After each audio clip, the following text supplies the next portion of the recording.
آج سے قادیان کا جلسہ بھی شروع ہوا ہے، اور اسی طرح بعض افریقن ممالک میں بھی جلسہ سالانہ ہو رہے ہیں۔ اللہ تعالیٰ ہر ملک کے جلسے کو ہر لحاظ سے برکت فرمائے۔ ان شاء اللہ تعالیٰ اتوار کو جلسہ کے آخری دن جو قادیان کے جلسے سے خطاب ہوگا، اس میں باقی افریقن ممالک بھی شامل ہوں گے، 7-8 ممالک ہیں،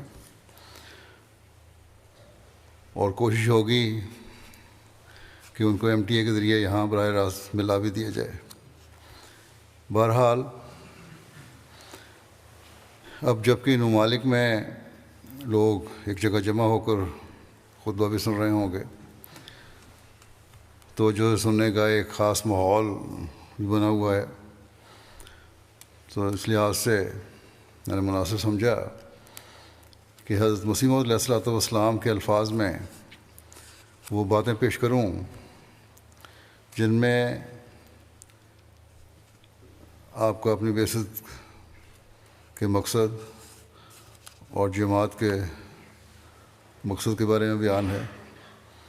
اور مختلف نصائح فرمائی ہیں آپ نے۔ بہت سے نوبائے اور نئی نسل کے احمدی بھی ان جلسوں میں شامل ہوں گے،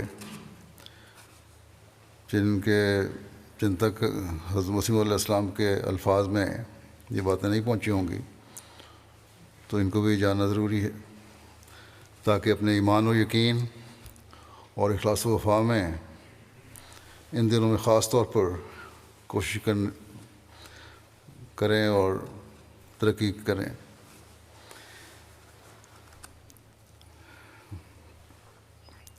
اور اللہ تعالیٰ کی مدد مانگتے ہوئے آپ کی بعثت کے مقصد اور اپنی ذمہ داریوں کا ادراک حاصل کریں۔ قیام سلسلہ احمدیہ کی غرض کیا تھی، اور کیوں اس زمانے میں اس کا قیام ضروری تھا؟ اس بات کو بیان کرتے ہوئے حضرت اقدس مسیح موعود علیہ السلام فرماتے ہیں کہ یہ زمانہ کیسا مبارک زمانہ ہے کہ خدا تعالیٰ نے ان پر آشوب دنوں میں محض اپنے فضل سے حضرت صلی اللہ علیہ وسلم کے اظہار کے لیے یہ مبارک ارادہ فرمایا کہ غیب سے اسلام کی نصرت کا انتظام فرمایا اور ایک سلسلے کو قائم کیا۔ میں ان لوگوں سے پوچھنا چاہتا ہوں جو اپنے دل میں اسلام کے لیے ایک درد رکھتے ہیں اور اس کی عزت اور وقت ان کے دلوں میں ہے، کہ وہ بتائیں کہ کیا کوئی زمانہ اس زمانے سے بڑھ کر اسلام پر گزرا ہے جس میں اس قدر سب و شتم اور توہین حضرت صلی اللہ علیہ وسلم کی گئی ہو،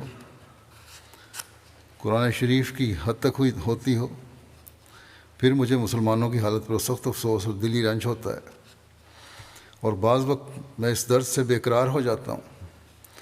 کہ ان میں اتنی حس بھی باقی نہ رہی کہ اس بے عزتی کو محسوس کر لیں۔ کیا حضرت صلی اللہ علیہ وسلم کی کچھ بھی عزت اللہ تعالیٰ کو منظور نہ تھی، جو اس قدر سب و شتم پر بھی وہ کوئی آسمانی سلسلہ قائم نہ کرتا اور ان مخالفین اسلام کے منہ بند کر کے آپ کی عظمت اور پاکیزگی کو دنیا میں پھیلاتا، جبکہ خود اللہ تعالیٰ اور اس کے ملائکہ حضرت صلی اللہ علیہ وسلم پر درود بھیجتے ہیں؟ تو اس توہین کے وقت اس صلاۃ کا اظہار کس قدر ضروری ہے، اور اس کا ظہور اللہ تعالیٰ نے اس سلسلے کی صورت میں کیا ہے۔ بس یہ ہماری ذمہ داری ہے جنہوں نے حضرت مسیح علیہ السلام کو مانا، اس سلسلے میں شامل ہوئے، کہ جہاں اپنی حالتوں کو درست کریں وہاں حضرت صلی اللہ علیہ وسلم پر درود بھی بھیجیں، اور ان دنوں میں خاص طور پر درود کی طرف توجہ ہونی چاہیے۔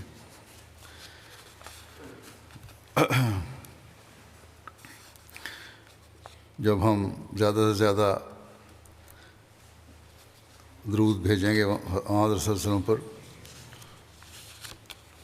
تو اس مقصد کو پورے کرنے والے ہوں گے جو حضرت صلی اللہ علیہ وسلم کی عزت و عظمت کو قائم کرنے کا آپ نے بیان فرمایا ہے۔ پھر اپنی بعثت کی غرض کو بیان فرماتے ہوئے آپ فرماتے ہیں، مجھے بھیجا گیا ہے تاکہ میں حضرت صلی اللہ علیہ وسلم کی کھوئی ہوئی عظمت کو پھر قائم کروں اور قرآن شریف کی سچائیوں کو دنیا کو دکھاؤں۔ اور یہ سب کام ہو رہا ہے، لیکن جن کی آنکھوں پر پٹی ہے وہ اس کو دیکھ نہیں سکتے، حالانکہ اب یہ سلسلہ سورج کی طرح روشن ہو گیا ہے، اور اس کی آیات و نشانات کے اس قدر لوگ گواہ ہیں کہ ان کو ایک جگہ جمع کیا جائے تو ان کی تعداد اس قدر ہو کہ روئے زمین پر کسی بادشاہ کی بھی اتنی فوج نہیں ہے۔ دنیا کے مختلف ممالک میں جو آج جلسوں کا انعقاد ہے اور ہزاروں احمدیوں کی شمولیت ہے، وہ بھی انہی نشانوں میں سے ایک نشان ہے۔ آپ فرماتے ہیں اس قدر صورتیں ہیں اس سلسلے کی سچائی کی موجود ہیں کہ ان سب کو بیان کرنا بھی آسان نہیں، کیونکہ اسلام کی سخت توہین کی گئی تھی، اس لیے اللہ تعالیٰ نے اسی توہین کے لحاظ سے اس سلسلے کی عظمت کو دکھایا ہے۔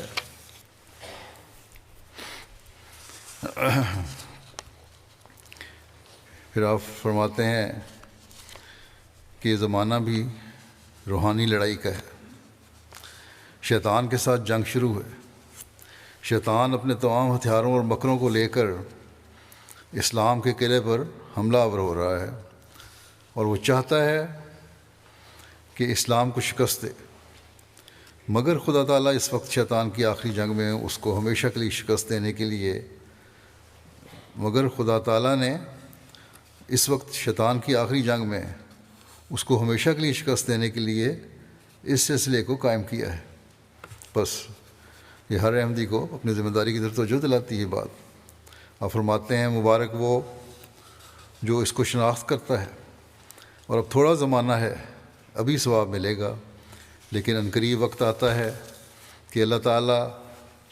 اس سلسلے کی سچائی کو آفتاب سے بھی زیادہ روشن کر دکھائے گا۔ وہ وقت ہوگا کہ ایمان ثواب کا موجب نہ ہوگا اور نہ توبہ کا دروازہ بند ہونے کے مصداق ہوگا۔ اس وقت میرے قبول کرنے والے کو بظاہر ایک عظیم الشان جنگ اپنے نفس سے کرنی پڑتی ہے۔ وہ دیکھے گا کہ بعض اوقات اس کو برادری سے الگ ہونا پڑے گا، اس کے دنیاوی کاروبار میں روک ڈالنے کی کوشش کی جائے گی، اس کو گالیاں سننی پڑیں گی، لعنتیں سنے گا، مگر ان ساری باتوں کا اجر اللہ تعالیٰ کے ہاں سے ملے گا۔ فرمایا لیکن جب دوسرا وقت آیا، یعنی جب وہ وقت آئے گا اور اس زور کے ساتھ دنیا کا رجوع ہوا جیسے بلند ٹیلے سے پانی گرتا ہے، یعنی ترقی کا زمانہ آئے گا جب، اور کوئی انکار کرنے والا ہی نظر نہ آیا، اس وقت اقرار کس بات پائے کا ہوگا؟ اس وقت ماننا تو کیا مانا؟ اس وقت ماننا شجاعت کا کام نہیں، ثواب ہمیشہ دکھ ہی کے زمانے میں ہوتا ہے۔ فرمایا کہ حضرت ابوبکر رضی اللہ تعالیٰ عنہ نے حضرت صلی اللہ علیہ وسلم کو قبول کر کے اگر مکے کی نمبرداری چھوڑ دی تو اللہ تعالیٰ نے اس کو ایک دنیا کی بادشاہی دی۔ پھر حضرت عمر رضی اللہ عنہ نے بھی کمبل پہن لیا اور ہر چہ باد آباد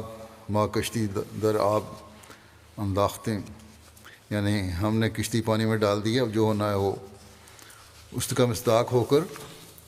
آپ کو قبول کیا، تو خدا تعالیٰ نے ان کے اجر کا کوئی حصہ باقی رکھ لیا؟ ہرگز نہیں۔ جو خدا تعالیٰ کے لیے ذرا بھی حرکت کرتا ہے وہ نہیں مرتا جب تک اس کا اجر نہ پالے۔ حرکت شرط ہے۔ ایک حدیث میں آیا کہ اگر کوئی اللہ تعالیٰ کی طرف معمولی رفتار سے آتا ہے تو اللہ تعالیٰ اس کی طرف دوڑ کر آتا ہے۔ ایمان یہ ہے کہ کچھ مخفی ہو تو مان لے، جو حلال کو دیکھ لیتا ہے تیز نظر کہلاتا ہے، یعنی پہلے دن کے چاند کو جو دیکھتا ہے وہ تیز نظر کہلاتا ہے، لیکن 14ویں کے چاند کو دیکھ کر شور مچانے والا کہے کہ میں نے چاند دیکھ لیا، وہ تو دیوانہ کہلائے گا۔ بس خوش قسمت ہیں وہ لوگ جو آج مسیح موت کو قبول کر رہے ہیں اور مخالفتوں کا سامنا کر کے اللہ تعالیٰ کے پیار کو حاصل کرنے والے بن رہے ہیں۔ پھر اس بات کی وضاحت فرماتے ہوئے کہ صرف مان لینا ہی کافی نہیں ہے، بلکہ اصل غرض یہ ہے کہ ایک بات تبدیلی پیدا ہو، توحید خالص پر قدم مارنے والا انسان بنے، تب پھر اللہ تعالیٰ کے فضل بڑھتے جاتے ہیں۔ آپ نے فرمایا کہ ہر شخص محض اللہ تعالیٰ سے ڈر کر اور اس کی تلاش میں کوشش کرتا ہے اور اس سے اس امر کی گرہ کشائی کے لیے دعائیں کرتا ہے، تو اللہ تعالیٰ،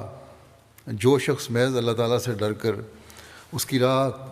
کی تلاش میں کوشش کرتا ہے اور اس سے اس امر کی گرہ کشائی کے لیے دعائیں کرتا ہے، تو اللہ تعالیٰ اپنے قانون والذین جاہدوا فینا لنہدینہم سبلنا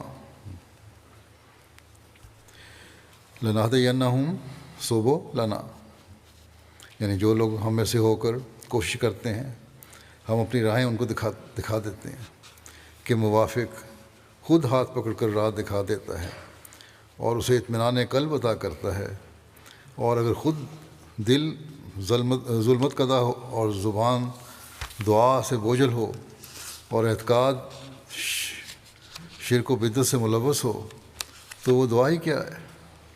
اور وہ طلب ہی کیا ہے جس پر نتائج حسنہ مترتب ہوں۔ جب تک انسان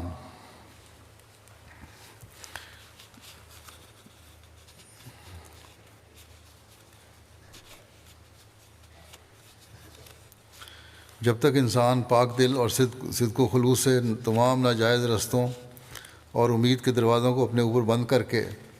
خدا تعالیٰ ہی کے آگے ہاتھ نہیں پھیلاتا، اس وقت تک وہ اس قابل نہیں ہوتا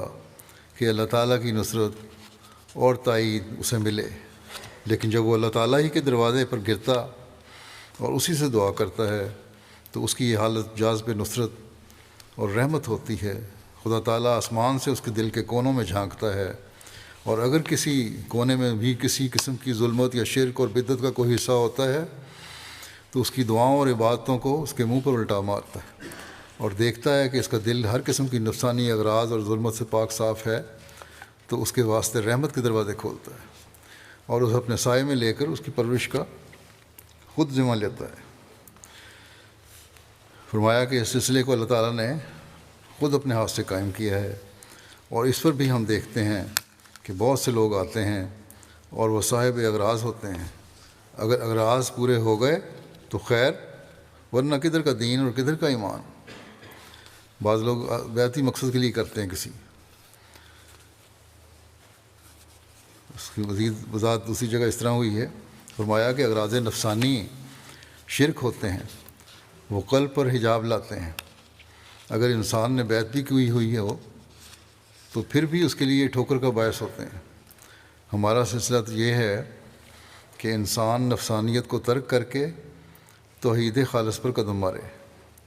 سچی طلب حق کی ہو، ورنہ جب وہ اصل مطلوب میں فرق آتا ہے تو دیکھے گا تو اسی وقت الگ ہو جائے گا۔ کیا صحابہ کرام نے حضرت صلی اللہ علیہ وسلم کو اسی واسطے قبول کیا تھا کہ مال و دولت میں ترقی ہو؟ نہیں۔ آپ فرماتے ہیں کہ صحابہ کی زندگی میں نظر کی جاوے تو ان میں ایک بھی ایسا واقعہ نظر نہیں آتا، انہوں نے کبھی ایسا نہیں کیا۔ ہماری بیعت تو بیعت توبہ ہی ہے، لیکن ان لوگوں کی بیعت تو سر کٹانے کی بیعت تھی صحابہ کی۔ ایک میں نے واقعات بیان کیا ہیں، گزشتہ کئی لمبا ایک سلسلہ چلایا تھا صحابہ کا خطبات کا، اس میں کس طرح وہ اپنا سر کٹاتے تھے۔ ایک طرف بیعت کرتے تھے اور دوسری طرف اپنے سارے مال و متاع، عزت و آبرو اور جان و مال سے دستکش ہو جاتے تھے، گویا کسی چیز کے بھی مالک نہیں ہیں، اور اس طرح پر ان کی کل امیدیں دنیا سے منقطع ہو جاتی تھیں۔ ہر قسم کی عزت و عظمت اور جاہ و حشمت کے حصول کے ارادے ختم ہو جاتے تھے۔ کس کو یہ خیال تھا کہ ہم بادشاہ بنیں گے یا کسی ملک کے فاتح ہوں گے؟ یہ باتیں ان کے وہم و گمان بھی نہ تھیں، بلکہ وہ تو ہر قسم کی امیدوں سے الگ ہو جاتے تھے اور ہر وقت خدا تعالیٰ کی راہ میں ہر دکھ اور مصیبت کو لذت کے ساتھ برداشت کرنے کو تیار ہو جاتے تھے۔